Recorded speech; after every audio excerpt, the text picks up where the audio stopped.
Welcome, everyone. Today we are talking with Mark. He is based in Berlin, Germany, and he is a double winner of Altera Festival for documentary and drama. And today we're going to be just asking him his process for his films, what his background is. And so I think let's start with that. What is your background? I know you've been a screenwriter and filmmaker for a couple years now, so tell us about that. Yeah, especially screenwriter or storyteller. So hello everyone, first of all. I'm happy to be here, and I would say I was not really a filmmaker before I started AI films. I mean, screenwriter is also kind of filmmaker, but you write the stories and then you wait for someone to understand them or to like your screenplay or to have enough money to create your ambitious science fiction or horror project also. So yeah, I would say I'm a writer in general. I like cinema the most, but I also wrote novels here in Germany, video games as co-author, and yeah, I would love to create cinematic movies and TV shows.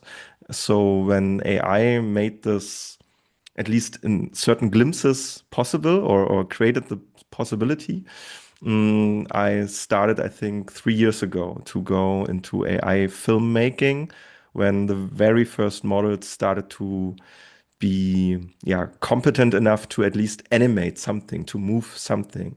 Um, and from there, it just took 2.5 or 3 years, and we have now models that are very much capable of creating some kind of cinematic short film or at least yeah narrative film, documentary, anything we want, animation. It's already pretty good in creating animation movies, so the doors are open now.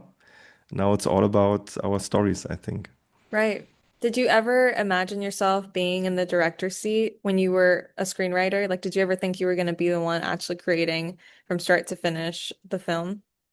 It's interesting because I always knew I never want to be a director, a traditional director, like being on a set and coordinating hundreds of people, and the producer is behind you. No, we don't have time for this. We don't have the budget. You have to. This is the take we use, right? So all these physical restrictions of making a movie and the organizing of everything was never appealing to me. I don't like organizing things. I don't like to coordinate things in the real world. And I remember it was, I think, 22 or 23 when I was at the 20th anniversary of my film school here in Berlin. It's a self-organized film school, the biggest self-organized film school in Europe. So, and 20 years, so it was pretty cool. And we met, all the alumni met, and it was very fun, and we talked. And someone asked me, "Hey, Mark, you're a writer and you have all these ideas, right, for movies. Don't you want to be a director?" Um, and I remember saying, "No, unless I can just create this, like sitting at home or have some kind of interface with which I can create movies, maybe not alone, but on my own at least, just creating them." And I think AI was already there with Midjourney, like images, and maybe also ChatGPT already. But yeah, a year later, at the latest, I was into exactly this kind of filmmaking. It's almost like you said it and then it happened that Eh, that following year. That's so cool. Yeah, maybe. Yeah, sometimes you have to articulate your dreams, Right. right? And then the universe will will do Exactly. something about it. Yeah. Yeah, 100%. Yeah. And when you came, when AI came onto the scene, because you said you started jumping into it 3 years ago, were Mm. you hesitant or was it kind of just like, I'm gonna play with it and figure it out? What was that like? I was never hesitant. I always embraced this immediately. Even I think the very first language models, this was not even ChatGPT. This was like maybe GPT-2, and there was a page transformer. I think it was called Transformer app or something like this. And you only could write like one paragraph until it lost its mind, right? Then already it couldn't make up what did I write before. It became crazy. I have found this so appealing already to see, oh wow, I can talk or say something, and then it creates text, even if it's gibberish, even if it doesn't make sense. And this was maybe 21 or early, no, I think even 21. And then the image models came, and then the large language models where like ChatGPT, where you could really interact with them. And for me, it was yes, this is it. This is what I was waiting for probably all my life, to have this kind of empowerment to create something out of nothing. But it's not out of nothing, right? It's still us, it's still me doing something. So there's a very active interaction and curation and everything connected with how I understand creating things, creating stories also. So yeah, no hesitation at all, always embracing, always pushing and seeing what can I do with it. It's so fun. Yeah, no, I love it. And so that leads me to my next question is your background as a writer, how does that directly um change or the same affect the way that you approach AI filmmaking? Like do you work differently than when you do like a traditional script or is it different? Are you more experimental with your ideas? Yeah. Um, I would say on the one hand, I it stayed the same in the sense that I was already before AI someone who, if I had to choose between maybe like writing the next crime procedural episode here in Germany, or just writing something for myself and hoping that someone will pick it up, I always chose the latter. Like I always wrote already concept papers that it was pretty clear nobody could finance this or nobody would actually make this. But it was very important for me to put it out there anyway, to inspire people, to inspire myself, to just say, but maybe someone will bite, someone will say, but it's so good, we have to find a way. And it almost never happened, but that's why I had a kind of, I don't know, backlog also of concepts that I believed in and was, even if I knew they couldn't be made at the time. So when AI came along, at least for now, I can't create a TV show now on my own, right? We are not there yet. But even creating a concept trailer for it, or maybe a short movie based on a feature film script I wrote, something like this, like creating these worlds, suddenly bringing them alive, yeah, right? Um, this was basically a continuation of what I did before already, and I think I was maybe a bit of an outlier also in before AI because I didn't really care to like get projects and write whatever people will pay me for, right? So I always declined offers like write the next crime episode or so. This doesn't change, but on the other hand, a lot of things changed dramatically with AI, and I think this is more. I'm much more open, or I'm embracing the potential that AI creates this story or this world with me. So I like to call this AI co-creation. So I give AI models, language models or image models or video models a lot of like freedom or space to create something on their own based on maybe, for example, more shorter prompts instead of very long controlling prompts. I like shorter prompts and see what happens.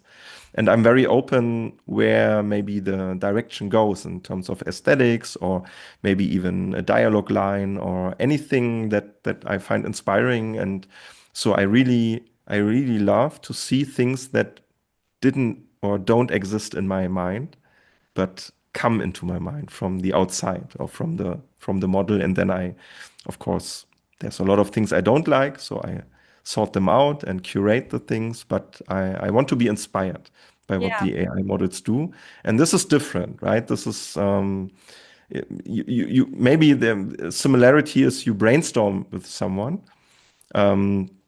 and maybe even a drunken person, and somehow you pick things up right now. This is kind of inspiring. Maybe I go this route. Yeah. So it has this kind of feeling, but it's also because it's not a person, so we are not used to basically. I mean, or at least we don't have the narratives. I think we do this all the time that we get inspired by non-human things, right? But we always think we do this either on our own or with others, that there are always people involved. I don't think it's true necessarily in all cases, but with AI, it's clear, okay, it's not a person, it's something else, but I like to embrace this very much. Yeah. Yeah, no, absolutely. Gathering inspiration using AI as a co-collaborator. We give it meaning, whatever it Yeah. is that we're picking up Yes. from Yeah. anything else. Totally. I want to ask you about your process, but we'll get to Hmm. that. I want to ask you first about ceremony and Yeah. um, where did the idea come from? Was that something you already had? And for the people who are watching this and don't know, if you could give a brief explanation about the film. Yeah. So there's the film ceremony, and then there's the context why this film was made. So first, the context was there was this crazy $1 million award by initiated by Google and the 1 billion followers summit. So there are a lot of millions and billions in these in this story, and they said, okay, create a narrative film, this AI film, 7 to 10 minutes. So it was very ambitious to create a 10-minute narrative film. It's with AI. It's this is next level, at least at the time, late last year. And the winner, and only the winner, will get $1 million. So, and the winner takes it all, right? Second place, none. Third place, none. Just the winner. And I thought, oh yeah, I want to participate. And it was clear that I couldn't win because they said the top five will be selected by public voting. So you need a lot of social media followers to push your project if you make it to the top 10 or then top 12. So I don't have a very big social media game, so I knew, okay, this I can't make this cut, but at least I want to see how far I can get. And then and in the submission rules it was also like you could choose between two themes, and the theme I chose had to do something about the future, that something inspiring or thematically interesting about the future is part of the story you create. And from then I developed the story completely new, so that it didn't exist before. It was made for this, or yeah, I came up with the story for the contest, and it's a story about a young child who is a young girl, 12 years old, who's the only survivor of some kind of war catastrophe. We don't really know what happened, and nobody really knows because she's the only survivor, so the only witness. And the film is also keeps it vague enough, so we can, yeah, like interpolate what happened there, some kind of big war crime, some big yeah, a city erased or razed to the ground. And she's found as the only survivor. And now the film itself is basically a yeah, chamber play or some closed room setting where the president of the tribunal, who tries to find out what happened, wants the truth, and the girl resists. She doesn't want to tell what happened unless or until she is recognized as who she is. And that's very hard because in the world we are in, the world has some trouble with showing minors in peril. So they are kind of, yeah, filtered to the point that their traumatic faces aren't shown anymore. And she demands, remove the filter, and then I will tell you the truth about ceremony, which is the name of the city that was destroyed. Very cool Um, concept. I remember when I saw it, I was really blown away by the way that you captured. So people will put clips here of the film, yeah, but the face of the girl is animated. Mm. and her body is like photorealistic. And so I want to know how you were able to do that. Like, did the idea come through that like experimentation with AI? Did you already have that idea? And I mean, I don't know, but was it hard to capture that to begin with and keep it consistent throughout? So for the second question, it was easier than I thought. So we had to use the Google models because Google was the sponsor and they said, please use our AI models. And when I had the idea and said, okay, I will do this, I was also afraid. So can the model handle both the realistic aspects of the frame and the animated face? And it had almost no problems. It was very easy, except for the fact that the model always wanted it's more like a 2D anime look, like a little bit more 2D, and it always wanted to turn it when it was animated into a 3D Pixar look. And this was the only challenge that I had to really prompt or sort a lot of shots out that where it was too 3D and too cute and too Pixar style. But other than that, it kept it quite consistent, the different styles in the same image. So this was um, it was okay. Not perfect, but in the time I had, doable enough. The idea, on the other hand, I came very late. And so I had the story. I already had the story, the idea of I wanted to do something with children. It's about children, child empowerment, children empowerment. I always had this kind of or thought about this conflict before the film that in order to protect children in media, we increasingly don't show pictures of them, images of them, which is good in terms of protecting them because even images or through images, people can be exploited and especially children. But on the other hand, they grow more and more invisible in the public eye because they are not shown anymore. So I thought this is a strong conflict because it's you can't resolve it, right? It's arguments for both sides. And what do we do? So I always wanted this protagonist who's fighting for some kind of acceptance, to be shown. But I didn't have the idea from the beginning that she has an anime mask. And the anime mask only came very late when I realized I had the story, I had the idea, but the Google tools don't allow you to create shots of children. I So you forgot can't. about that. Yeah. Yes, that's so true. Yes, so you can't even upload on at least on Google Flow at the time an image of a child, let alone animated. So I had the story now already set. I wanted to do this 12-year-old girl. She's my protagonist. So what do? I could drop the idea, do something else I didn't want to. I could make her older, like 20, 21, but it's a story about children. It's not about young adults. It doesn't make sense if a 20-year-old or 25-year-old is the avatar for children. So also not an option. Then I found out, okay, it's only for live and live action look. So I could make an animation movie. This would be possible with children, but I didn't want to. I I like animation. It's easier with AI, but I want to create something realistic. And then the last resort was no, of course. If this is part of the story, right? That she fights for her recognition. So I double down on it and she gets this filter, this anime filter.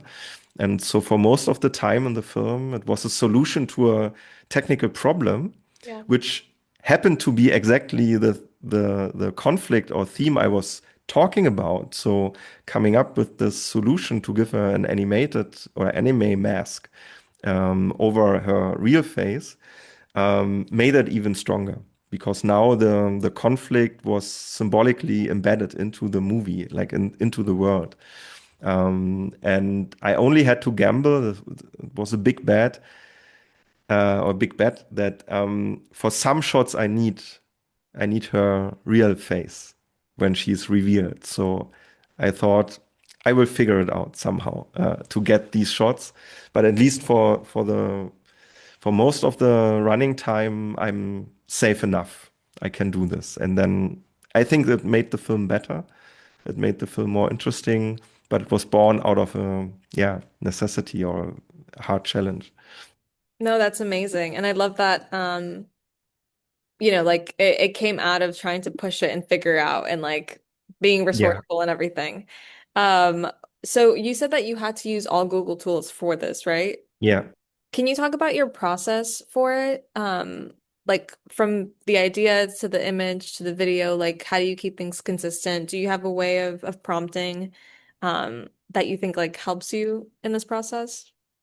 Yeah, so I mean, it was just the time when Nano Banana was released, the Google image model, and it was the first which really was very good at character consistency. So that you have, if you have one image of a character, like a portrait shot, you can then take this image and say for the next image, please use this character uh, in a different, maybe perspective or angle or a different setting.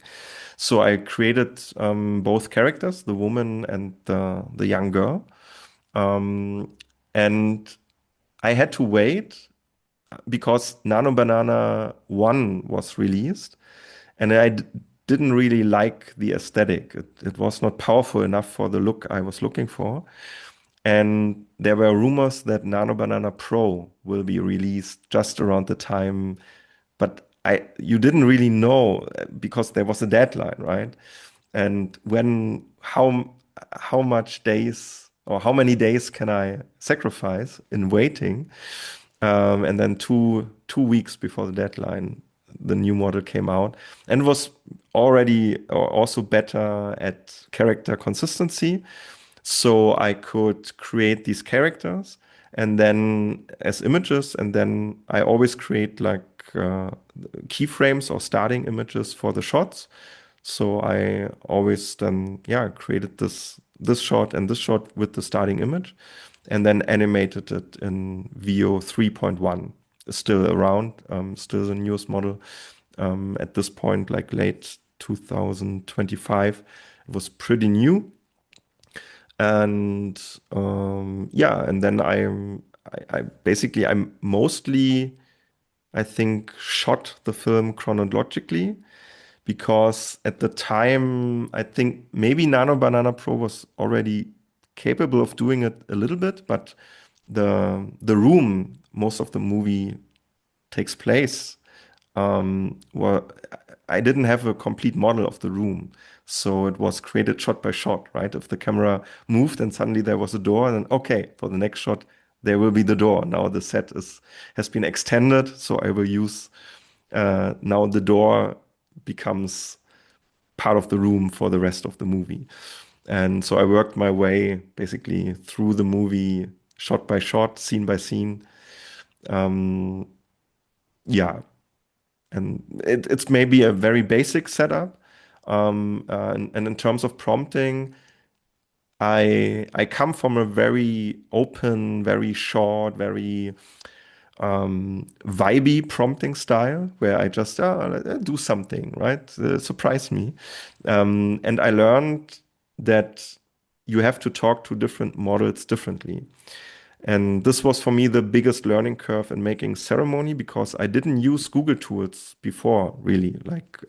For example, for images, I always used Midjourney, and Midjourney is a very aesthetic model. It just wants to create something cool and beautiful and so you can just write one sentence and it already can create an amazing image. And the Google models, like the image models, are very capable in doing specific things, but you have to tell them.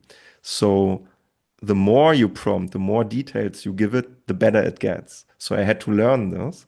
Um, so I spent a lot of days before I actually created the film in learning how to talk to these specific Google models. Um, and only when I had the kind of language which yeah, was also prompting. It entailed more like specific prompting. Then I kind of got the groove, and okay, this is how the Google models want to be addressed, and I will follow it. And I think the biggest challenge in the film, also which has to do with prompting, was to get rid of the overacting of the VO 3.1 model, because it had very good lip syncing, perfect for the time, but the overacting was also always so expressive. So yeah, the face moved and the lips moved, and I wanted everything to be very subtle, right? Yeah. Like it's cinema. Yeah. You don't have to move your face very much. So much. There was for a second I had thought before you said that you were using Google Tools, I thought you had done something with motion capture because Mm, there was one part in Ceremony where like the little girl, she does a movement on the table and she's expressing something and she picks something up and grabs it at the yeah, perfect time and I was like that was so realistic. I thought it was motion captured. So it's I don't know if it was the way you were prompting it yeah. or if that was the overacting, but it looked great. Like that Yeah, this part. was then capable that the more you micromanage things, the better it actually gets. So it can do this. Sometimes I maybe also set some context and the model made it up by themselves, but the Google tools are better the more you are specific.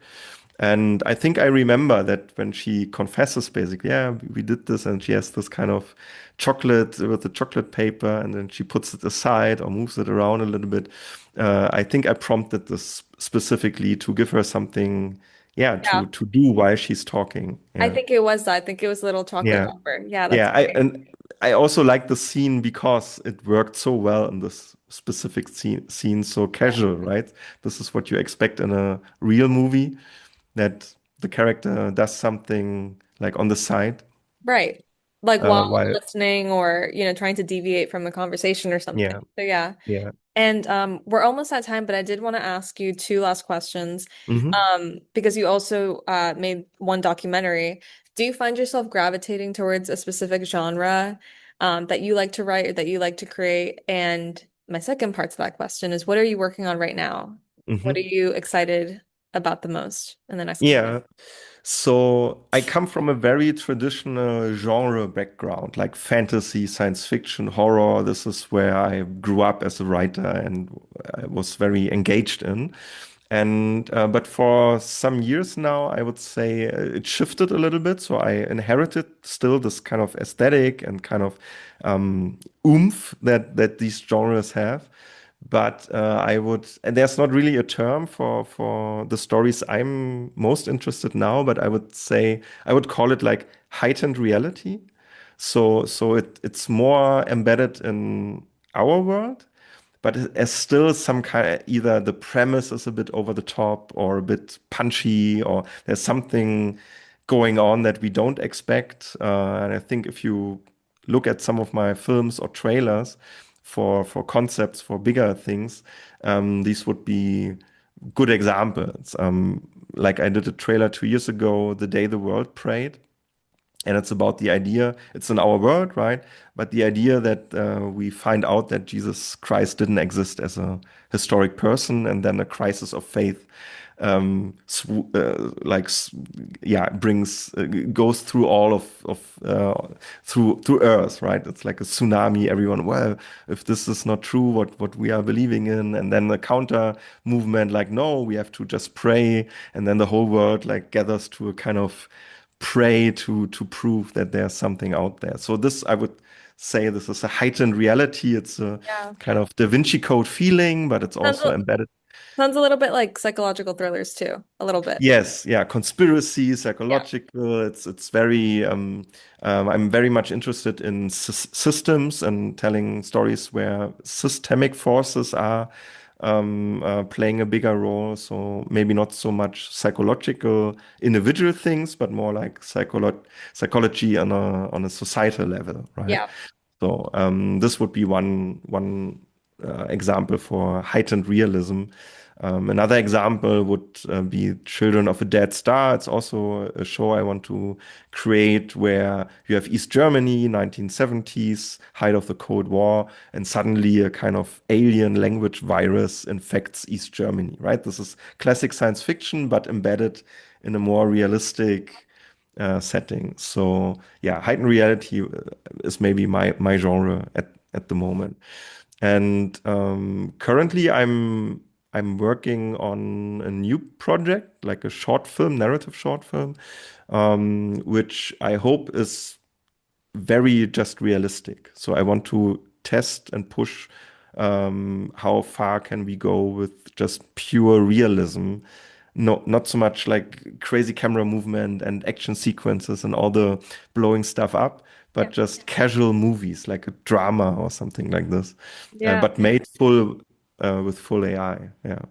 Okay, very exciting. Well, we're excited to see what you make next because your films are incredible. And how can people follow you or keep up with you and see what you're doing? I think the best way, so first of all, thank you. Just not for your words and for your kind response, but also to create a festival like this, right? This is where filmmakers like me can engage outside of just social media or YouTube with audiences. So I'm very grateful that, yeah, these festivals exist, that there's a conversation like we have now. It's becoming part of a discourse about AI and filmmaking and creating things in general, creativity and so on. So this is for me, that's why I'm always submitting my films to these festivals because I'm looking for the connection to real people. I mean, on social media, they are also, most of them are real, but real, I mean, in a physical space, maybe like a screening or a conversation like we have here. This is still something else. So, and you can follow me either on my YouTube channel when I or release a new movie. It's called Particle Panic on YouTube. You can search for it, or just on LinkedIn. These are my two main outlets where I'm present in in the wider internet.